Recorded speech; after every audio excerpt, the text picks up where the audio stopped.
नमस्कार, देवभूमि चैनल में आपका स्वागत है। आज के इस वीडियो में हम बात करेंगे योगिनी एकादशी व्रत के पारण की। योगिनी एकादशी का जो व्रत है उसका व्रत आपने 2 जुलाई 2024 को किया है, तो उसका पारण 3 जुलाई को होगा। पारण का समय क्या रहेगा, पारण की विधि क्या होनी चाहिए, क्या पारण के नियम है जिनका आपको पालन करना चाहिए, और पारण का जो समय है वो निर्धारित किस हिसाब से होता है, उसकी कैलकुलेशन कैसे होती है, उसका क्या फॉर्मूला है, क्या उसका मेथड है, वो आपको आज के इस वीडियो में बताएंगे। इसके बाद आपको अगर कभी व्रत का पारण समय नहीं भी ज्ञात हो तो आप स्वयं यह निर्धारित कर पाएंगे कि आपको पारण कब कर लेना चाहिए। तो वीडियो को अंत तक देखिएगा, वीडियो बहुत ही महत्वपूर्ण होने वाला है। इसमें दी गई जो जानकारी है वो आपके लिए जीवन भर काम आने वाली है, वो पारण से संबंधित है।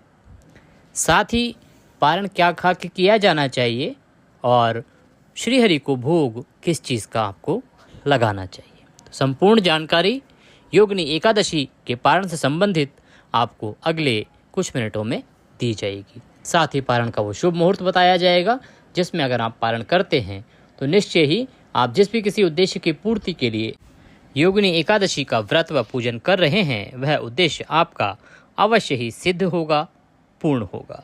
वीडियो अच्छा लगे तो उसे लाइक अवश्य करें। कमेंट बॉक्स में जय श्री हरि लिखने से भगवान श्री हरि की कृपा से आपकी इच्छाएं पूरी होंगी। कमेंट बॉक्स में जय श्री हरि लिखना ना भूलें। चैनल पर नए हैं तो चैनल को सब्सक्राइब कर लें, क्योंकि चैनल को सब्सक्राइब करने का फ़ायदा ये होगा कि ये जो चैनल है ये ज्योतिष संस्थान का अपना चैनल है, जिसपे सभी जानकारी पंचांग और ज्योतिष शास्त्र पर आधारित ही दी जाती है। कोई भी जानकारी गलत नहीं होती है, तथ्यों पर आधारित जानकारी होती है, फैक्ट्स पे आधारित जानकारी होती है।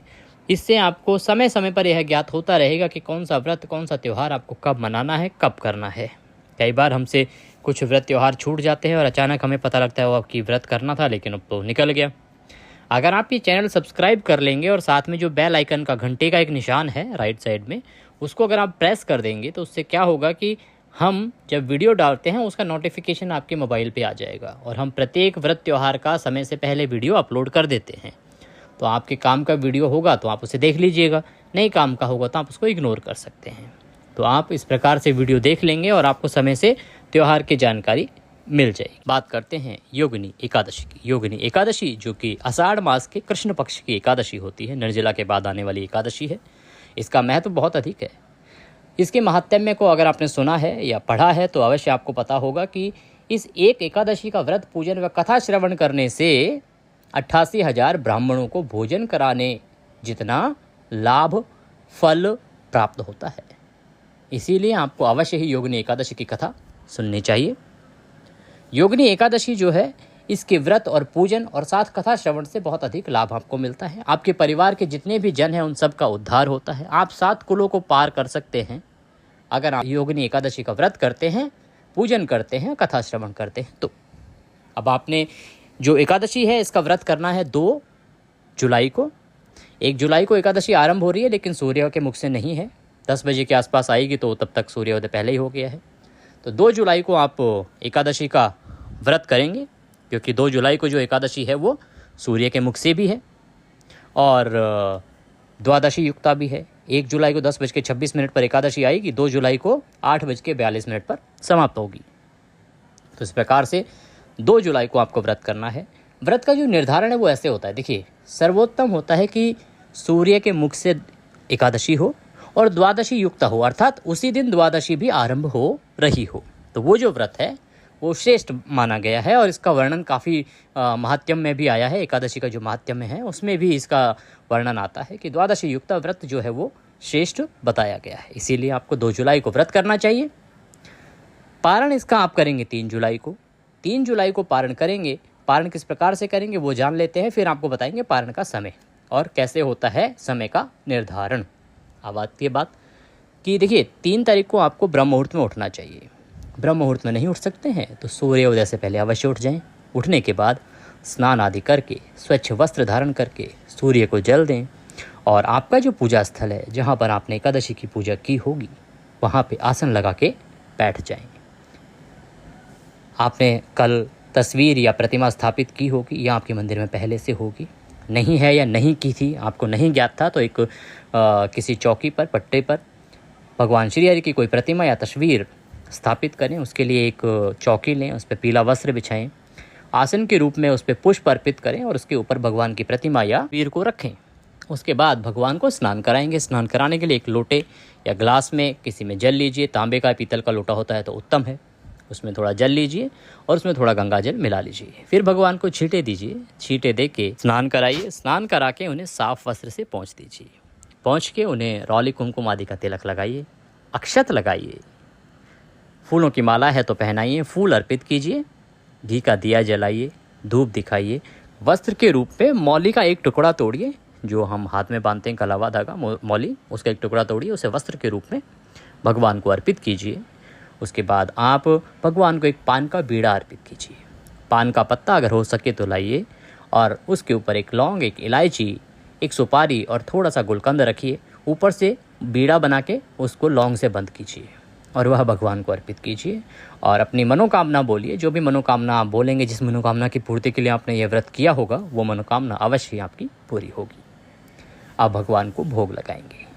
देखिए, पारण के दिन भोजन बनाने के अलग अलग नियम हैं।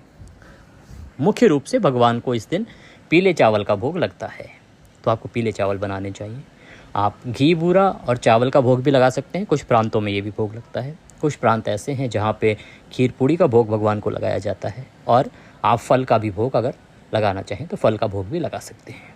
करना ये ज़रूरी है कि इस दिन आपको तुलसी का पत्ता उसमें अवश्य रखना है। जब भगवान की भोग की थाली लगाएंगे तो उसमें तुलसी दल अवश्य रखें। और तुलसी दल आपने पहले ही तोड़ के रखा होगा, उतार के रखा होगा दशमी तिथि को, अर्थात आपको 1 तारीख को ही तुलसी उतार लेनी चाहिए। 1 को नहीं उतारा है तो अब द्वादशी जैसे आरंभ हो जाती है तो आप द्वादशी को भी तुलसी का पत्ता उतार सकते हैं। तुलसी दल उसमें रखिए, भगवान को निवेदन कीजिए, भोग लगाइए। भोग लगाने के बाद प्रसाद बंधु बांधवों में वितरित कीजिए। इस दिन आपको किसी ब्राह्मण को भोजन कराना चाहिए, क्योंकि इस दिन व्रत खोलने से पहले दान पुण्य का बड़ा महत्व है। किसी ब्राह्मण को भोजन कराना चाहिए। भोजन करा के दान दक्षिणा आदि दे के उनको विदा कीजिए और उसके बाद पारण करेंगे। अगर आप ब्राह्मण को भोजन नहीं करा सकते हैं, इतना समय नहीं है या अन्य कुछ बाधाएं हैं, परेशानियां हैं, तो आप एक दूध का पैकेट ले लीजिए, कुछ केले ले लीजिए या कोई मिठाई ले लीजिए या बिस्किट का पैकेट ले लीजिए, उसमें दक्षिणा रखिए और वो किसी मंदिर में दे दीजिए या ब्राह्मण को, जो आपके आसपास कोई ब्राह्मण रहते हैं तो उनको दे दीजिए। बस ये कि उसका संकल्प अवश्य करवाइए। संकल्पित होकर ही दान हमेशा करना चाहिए, तभी उसका जो फल है वो आपको प्राप्त होता है। पुण्य तभी प्राप्त होता है जब आप संकल्पित होकर जो है दान करते हैं, तभी वो दान आपको लगता है और उसका फल आपको प्राप्त होता है। जब आप भगवान की पूजा करें तो उसके अंत में पुष्पांजलि अवश्य करें। पुष्पांजलि के लिए अपने सीधे हाथ में पुष्प लीजिए, भगवान से हाथ जोड़ के निवेदन कीजिए कि हे प्रभु, हे भगवान, हमने ये जो योगिनी एकादशी का व्रत किया, पूजन किया, कथा सुनी, कथा की, इसमें कोई गलती, कोई त्रुटि, कोई भूल हमसे हुई हो तो उसे हमें क्षमा कर देना। हे प्रभु, हम अज्ञानी जीव हैं, हमें कुछ भी नहीं आता है। जैसी बन पड़ी वैसी सेवा हमने प्रभु आपकी की है। इसमें कोई गलती, कोई त्रुटि जाने अनजाने में हुई हो तो उसे हमें क्षमा करें, क्योंकि आप तो दया सिंधु हैं और हम आपके दर के भिखारी हैं। हे भगवान, इसके निमित्त हमें आपको अर्पित करने के लिए कुछ भी नहीं है। सब कुछ तन मन धन आप ही का है। हमारे पास क्या है? मालती मलका जाति सत्पत्राणि संयुक्तम पुष्पांजलिम मया दत्ता ग्रहाणाम परमेश्वर। ये पत्र पुष्प की भेंट है प्रभु, इसको स्वीकार करें और दया का आशीर्वाद प्रदान करें। वह पुष्प भगवान के चरणों में अर्पित कर दीजिए, भगवान को दंडवत होकर प्रणाम कीजिए और उसके बाद आप अपने व्रत का पारण करेंगे। अब आती है बात कि पारण का समय क्या होना चाहिए। देखिए, पारण का जो समय होता है वो निर्धारित होता है। उसमें 2 चीज़ों का ध्यान रखना होता है। एक तो पारण हमेशा द्वादशी तिथि में किया जाना चाहिए, दूसरा सूर्योदय के बाद किया जाना चाहिए।